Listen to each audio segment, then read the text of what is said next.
औज़ुबिल्लाहि मिनश्शैतानिर्रजीम बिस्मिल्लाहिर्रहमानिर्रहीम।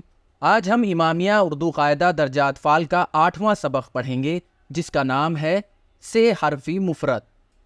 इस सबक को हम हिज्जे और रवानी दोनों तरीके से पढ़ेंगे। जाल ज़बर जा, रे अलिफ ज़बर रा, ज़रा।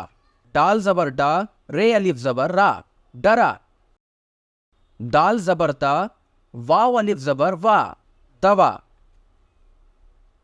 जरा, डरा, दवा। दाल ज़बर दा, रे ये ज़ेर री, दरी।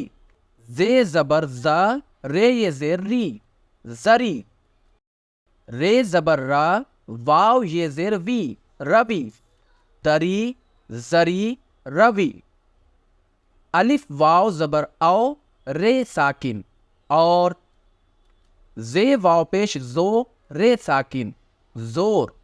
डाल वाव पेश डो, रे साकिन, डोर, और जोर, डोर। अलिफ पेश उ, रे ये ज़ेरडी, उड़ी। अलिफ पेश उ, रे अलिफ ज़बर ड़ा, उड़ा। अलिफ ज़बर आ, रे ये ज़ेरडी, अड़ी। उड़ी, उड़ा, अड़ी। दाल अलिफ ज़बर डा, काफ साकिन, डाक। दाल अलिफ ज़बर दा, मीम साकिन, दाम।